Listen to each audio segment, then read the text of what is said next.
All right, so our next speaker is another representative of this stronghold of sublinear thinking, which is the University of Warwick in the UK, Artur Czumaj. Artur is the leading expert on everything that has to do with sublinear time algorithms for graphs, basically. If you're looking at any paper on property testing graphs, approximation on graphs in sublinear time, with high probability one of the authors is Artur. So welcome, Artur. Yes, thank you. Is it okay? Okay. I'm not really sure whether this is true about almost every paper, but I'm trying to study graphs from slightly different point of view that you have seen before. So in this talk, I will try to present to you the way how we can try to test some graph properties. So in general, if we have some big objects, big graphs, for example, and this will be the focus of this talk, we usually want to process them very quickly. So want to detect some basic structures or analyze the structure of the graphs. And for large graphs, if you really think about modern graphs, very often what you would like to see is that quickly means we want to do something in constant or in sublinear time. So if a graph has millions of nodes, we don't really want to spend time proportional to a million, we would prefer to do it faster. So in this talk, I will be using the framework developed several years ago, which is called property testing, and I don't really know whether all of you already know the framework or not. I will try to give some main ideas for that. Okay, so framework of property testing. So the main idea is that our goal is to do something in sublinear or in constant time, and because of that, we know that we cannot always give precise answer, and we need to approximate. And in the framework of property testing, our goal will be to do the following approximation. We want to distinguish between graphs that satisfy some specific property or are far from graphs with that property. So for example, if you look at some big graph and you would like to say quickly, okay, does this graph has a clique of size 11, or is it k-colorable, or does it have good clustering? So these are questions, these are properties that you would like to study. Okay, so to some extent, if you think about the algorithms that you have seen in the first three talks, when there were talks about approximation, what does it mean that you want to approximate the notion of being a planar graph? So it's kind of very different notion. So here we would like to say, well, we want to distinguish between graphs that are planar and graphs which are far from being planar, whatever it would mean. So here, so all these problems, or most of these problems, all of these problems require linear time, and actually some of them are NP hard. So what does it mean? What we want to do? We are making this relaxation that want to accept graphs satisfying this property, but if the graph is close to being planar, for example, we can answer either way. And with this assumption, with this relaxation, we can actually achieve sublinear time and even sometimes constant time. So here's kind of the formal setting. So we're given a graph, graph property P. We're given proximity parameter epsilon. And our input is, so for example, being planar and proximity parameter is 1%. And for a given input graph G of maximum degree D, we would like to accept the graph if it satisfies the property, or reject the graph if it's epsilon far from satisfying the property. And epsilon far means, in this talk, that if I have a graph and it's epsilon far, means that I have to modify more than an epsilon fraction of edges to obtain a graph satisfying this property. And additionally, so if you think about this problem, as I said, this will be approximation, which is inside this notion of being epsilon far. The algorithms will be also randomized. So the algorithms will err, and if we have an error only in this case, then we'll say that the algorithm is having one-sided error. If we allow errors in both cases, we'll have two-sided errors. Okay, so property testing started with a paper by Rubinfeld and Sudan in '96, which introduced the notion, and then combinatorial property testing and for graph problems was introduced by Godrej and Goldwasser and Ron. Nowadays, we know quite a lot about testing graph properties. So it is known that, for example, if our graph is dense, and so we want to achieve sublinear time or quick algorithms. So how we are doing this, we are assuming that we have an access to an oracle.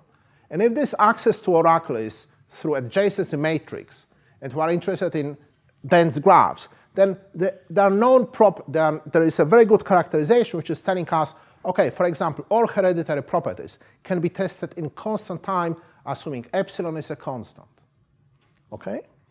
If graph is sparse, we don't have, and we want to assume that we have an oracle which is giving us access to adjacency list, which means for every vertex I can ask, give me the ith neighbor of that vertex. Then constant time is rare, but we can still have some constant time, sublinear time algorithms. So this is kind of well-studied area. However, if we are talking about directed graphs, and this will be the topic of this talk, we know much less. And in fact, I would say really almost nothing is known, unless there is a trivial reduction to the problem for undirected graphs. So the focus of this talk is as follows.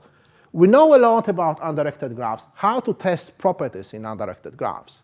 In this talk, I'll try to tell you something about testing properties of directed graphs.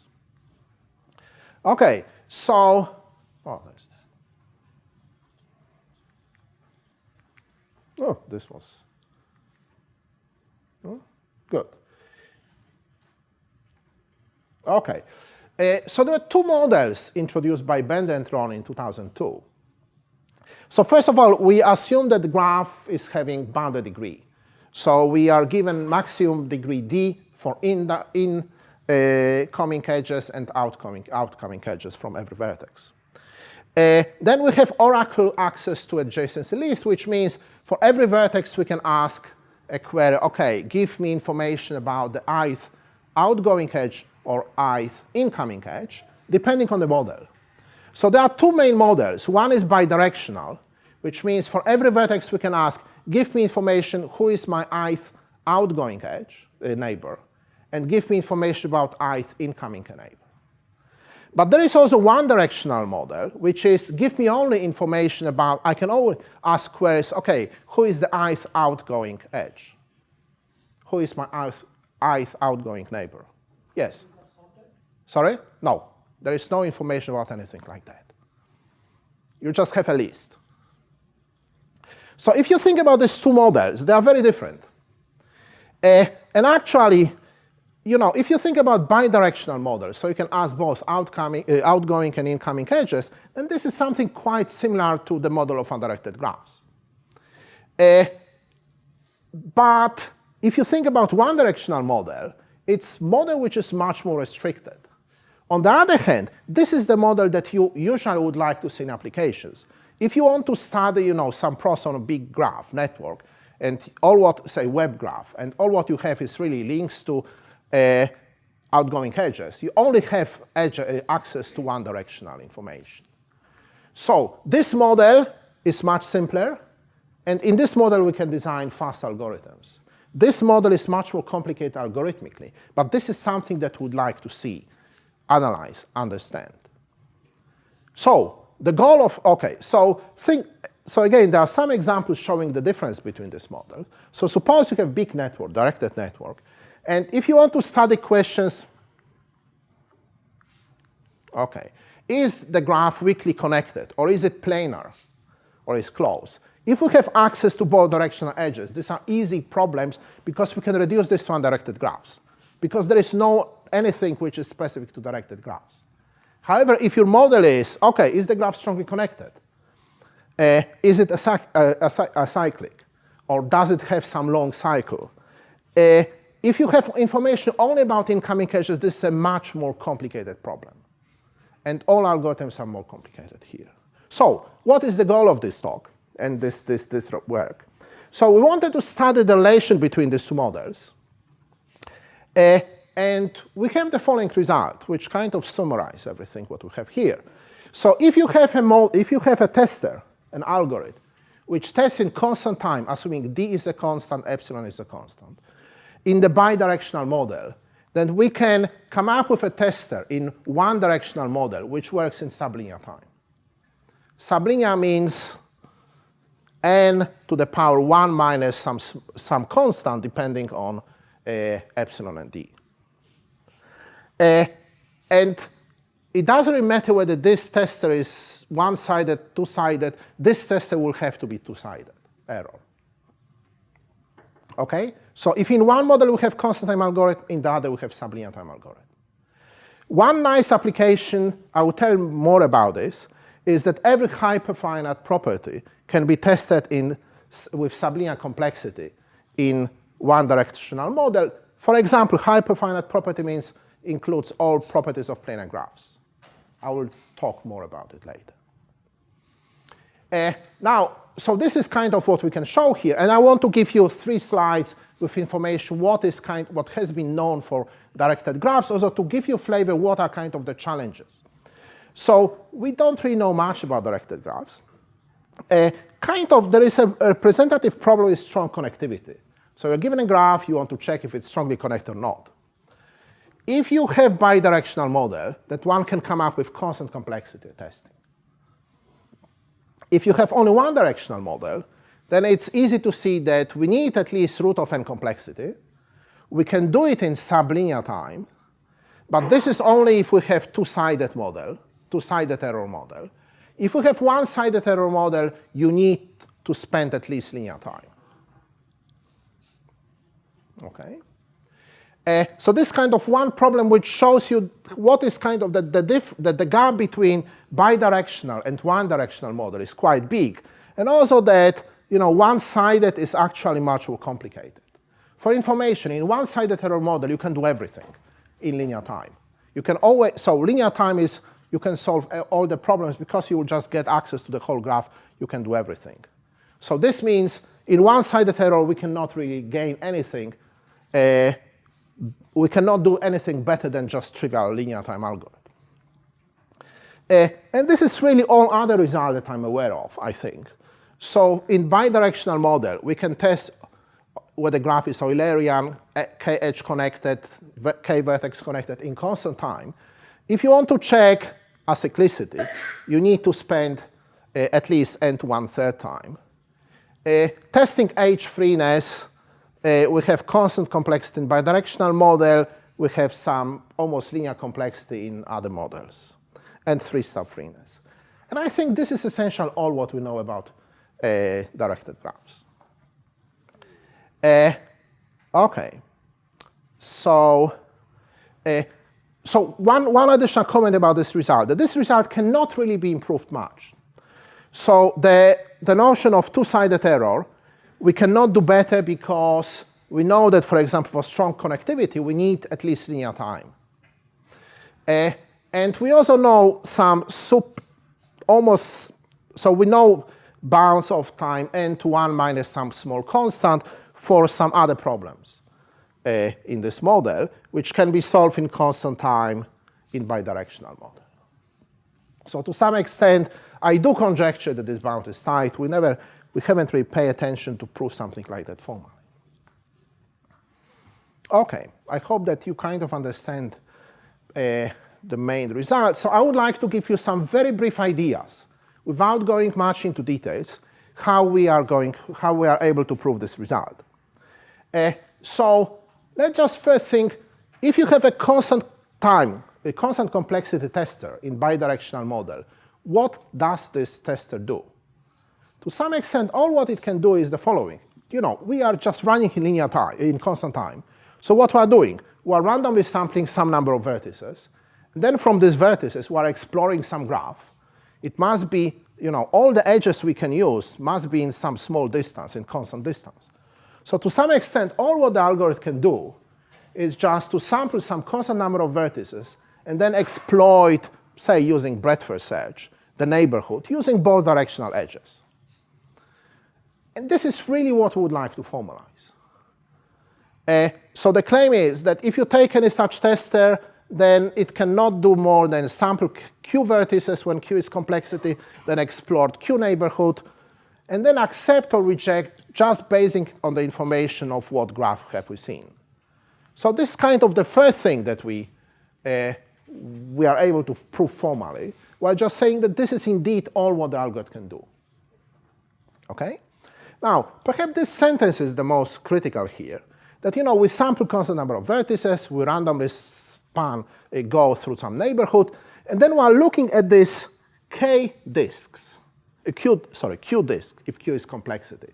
And we're just saying, okay, we are looking at them, and if these disks are forbidden, we'll reject the graph. If they're not, we'll accept the graph. And that's all what we're going to do. Okay? And if you really think about this, you can say, if you are given graph G, which satisfies property P, and we know that we have constant time tester, then if you are looking at this bounded radius disk at randomly sampled vertices, then with small probability, they will hit any of these forbidden graphs. And if we're epsilon far, then this probability will be biggish. Okay? So this is kind of the output from what can we say about these canonical testers here. Now, how are we going to use it? So right now, we are given a graph, but we have access only to one-directional edges. How can we use it? So the idea is that we would like to simulate it.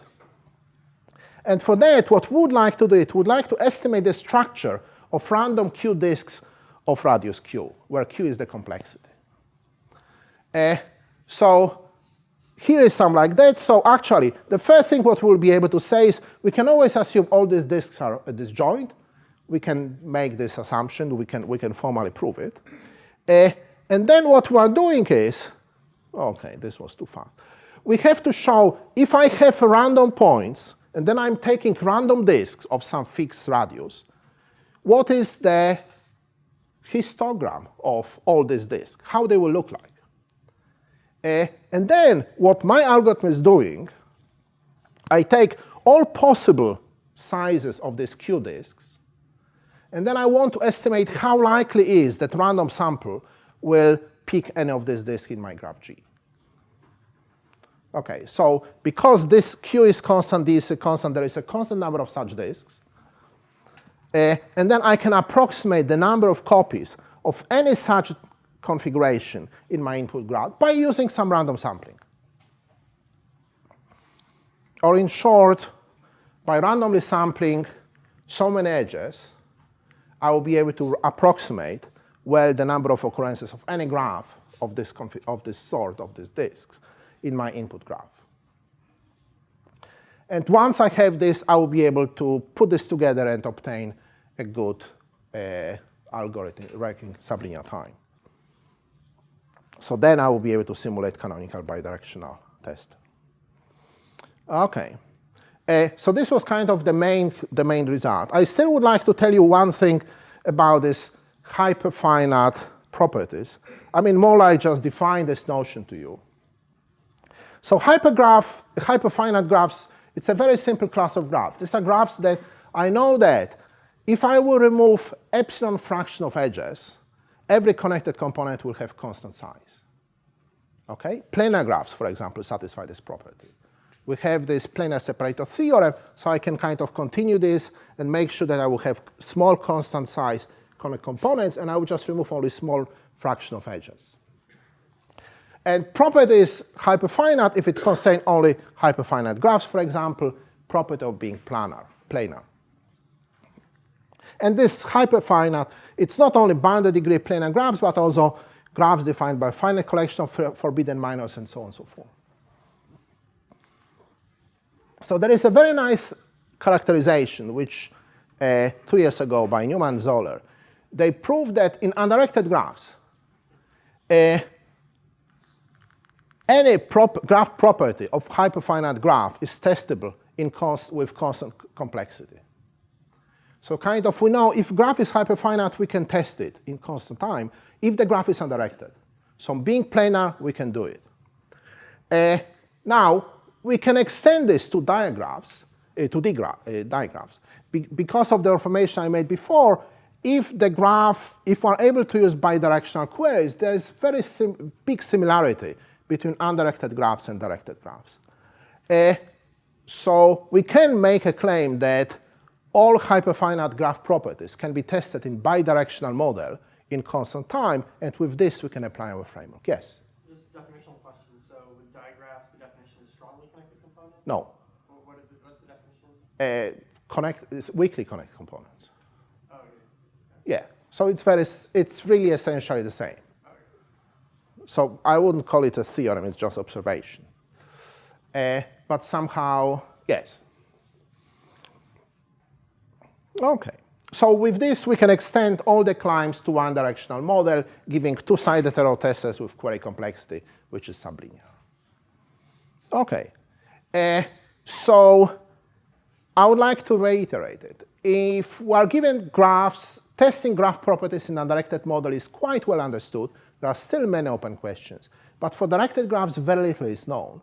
And here we're trying to kind of bridge the gap between two main models studied, bidirectional and one-directional. And we're able to show if in bidirectional model, which is much simpler, we can test things in constant time, in the other model, we can test things in sublinear time. Thank you.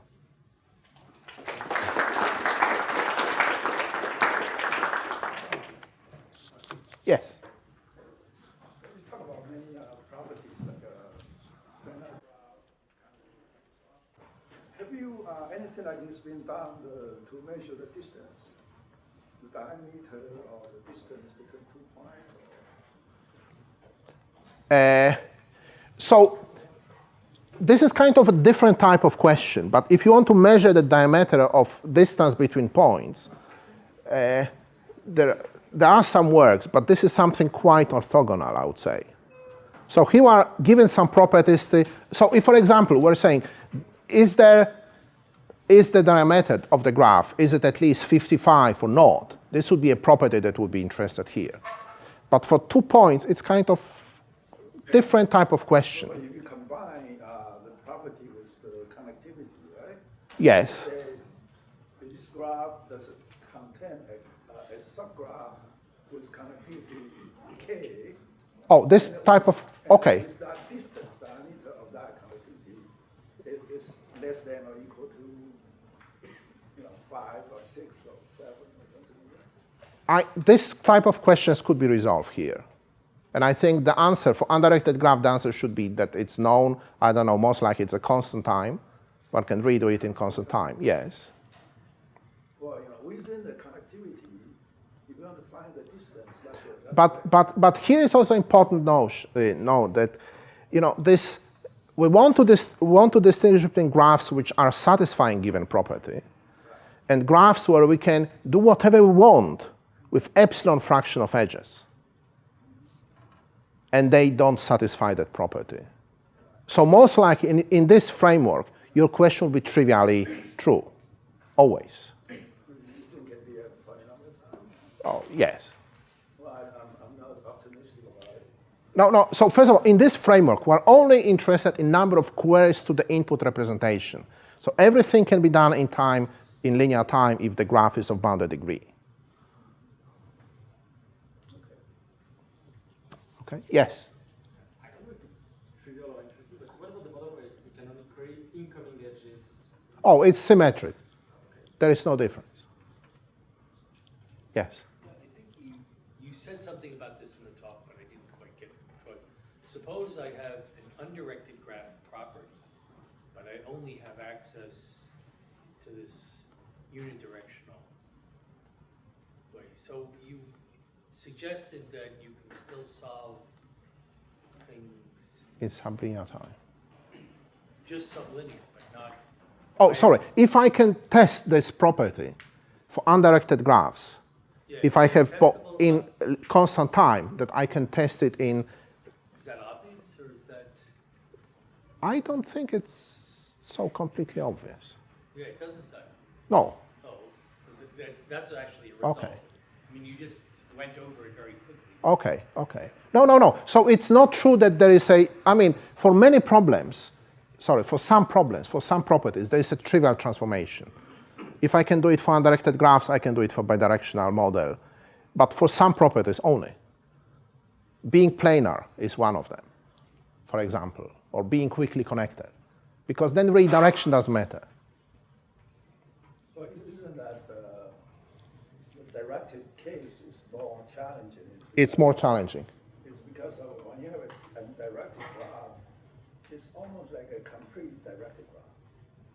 because of that, so the no complete directed graphs mentality. Yeah. Yes. So if I understand correctly, it's so the main time cost of the directed graph, the second model is that you have to use sublinear time to simulate Yes. that direction. So is there any property that makes the graph easier to simulate? For example, if the diameter of the graph is There might be some. I don't think that there are any natural properties of a graph which would make it simpler. Okay. Yeah. All right, thanks.